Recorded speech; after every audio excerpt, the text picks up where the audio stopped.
lo invito al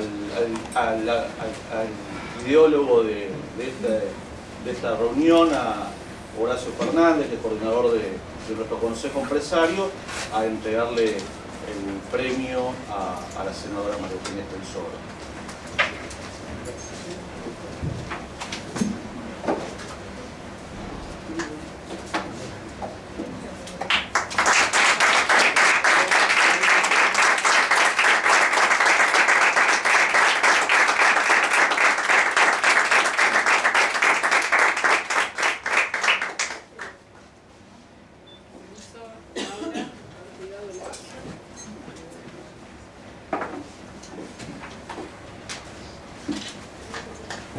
Muchísimas gracias a Cadal. Muchísimas gracias a Cadal y también felicitaciones a mis compañeros, a Sonia, a Gerardo, a Laura, que no me sorprende que estuvieran entre los distinguidos porque tienen una labor muy destacada en el Congreso de la Nación. Así que también los felicito a Horacio Piemonte, el otro premiado, galardonado, que es de la coalición cívica. Y a mí una de las cosas que señalaron de por qué me daban el premio era porque en la página web había puesto, además de la declaración jurada, mi declaración jurada con todos mis bienes, también mis ingresos como senadora, no solamente el sueldo, sino los pasajes que los podemos canjear en alguna medida por dinero, y también cuánto es el presupuesto de asesores, en realidad cuánto dinero asigna el Congreso y el Estado Nacional para mi labor y la de mis asesores. Y me acordaba de hoy cuando pensaba en esto, lo que me han dicho varios psicoanalistas, que no personales, pero que los he escuchado en debates públicos, que dicen que las personas en el consultorio son capaces de contarles las cosas más inverosímiles, ¿no? Hasta depravaciones que son muy llamativas o situaciones degradantes, pero de lo que nunca hablan es del dinero, del dinero que tienen. Como lo más reservado íntimo es el tema del dinero para las personas, ¿no? Como lo que más se oculta, de lo que menos hablamos. Y pienso que tiene que ver por esta confusión que hay en nuestra sociedad de que las personas valemos por el dinero que tenemos, y en realidad las personas valemos por quienes somos, que podamos mostrar todo lo que somos, ¿no?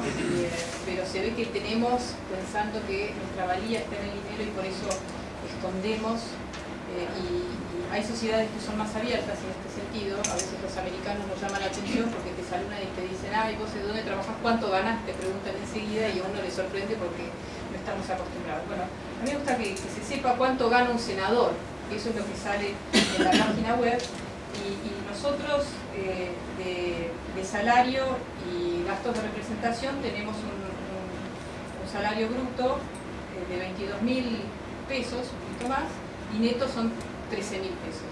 Pero en pasajes ganamos más por pasajes que como sueldo y dieta, y gastos de representación tenemos unos 16.000 pesos más, que podemos, al menos en mi caso, canjearlo por dinero. Entonces son 29.000 pesos netos.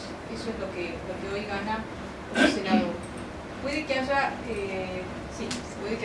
senadores que ganen otra cosa, les den más pasajes. Eso no lo sé porque es bastante discrecional la asignación tanto de cargos, de asesores, de pasajes. El otro día, por ejemplo, me enteré que en el Senado habían distribuido Blackberries para los senadores, habían hecho una compra. Bueno, yo nunca me enteré. Cuando pedí el mío, ya no había.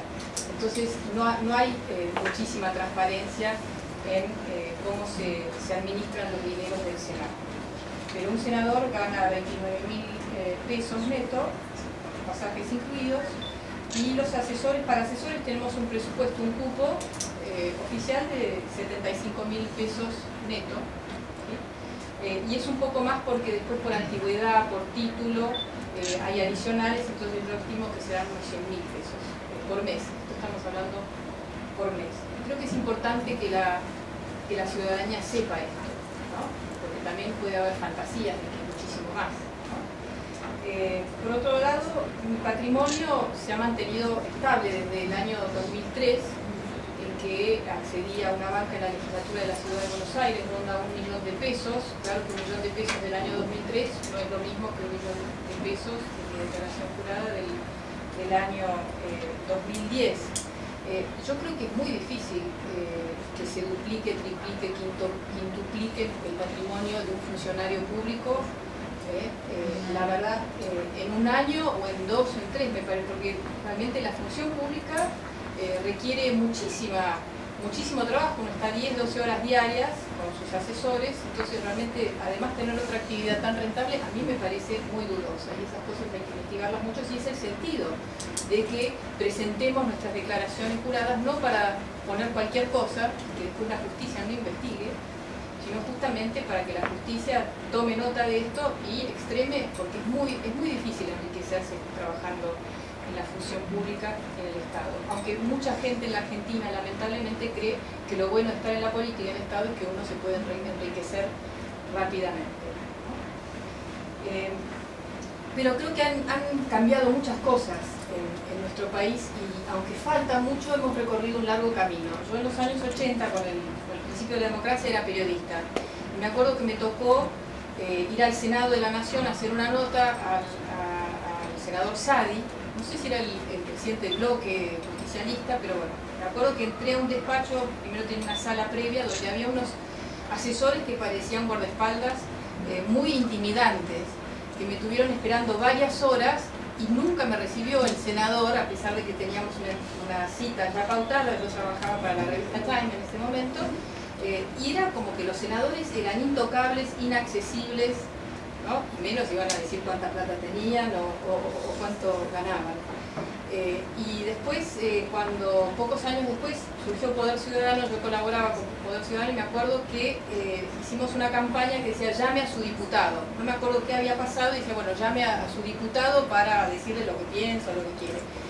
Y los ciudadanos te decían, la gente te decía, pero ¿uno puede llamar a un diputado? Porque ¿no? eran como seres lejanos.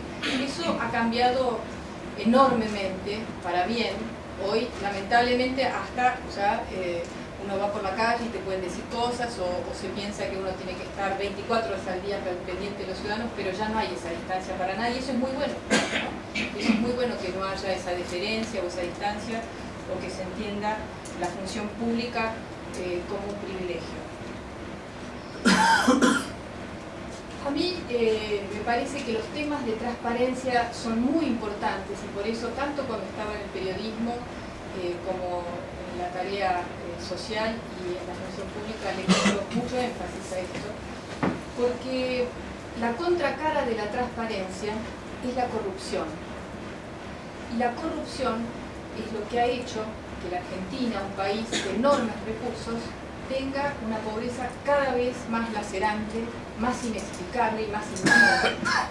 Hoy la Argentina, después de 28 años de democracia, tiene el récord que no puede explicar de cómo de una sociedad de clase media hoy tenemos niveles de pobreza que no hemos tenido en décadas, y que hay 12 millones de argentinos que viven en una situación que es, yo les pido que vayan a las villas y vean cómo viven los argentinos hoy en la Ciudad de Buenos Aires, en el conurbano, en el Gran Rosario. Son situaciones que, como lo que uno veía en las favelas de Brasil o se imaginaba la India, que eso parecía de otros lugares, pero no de la Argentina.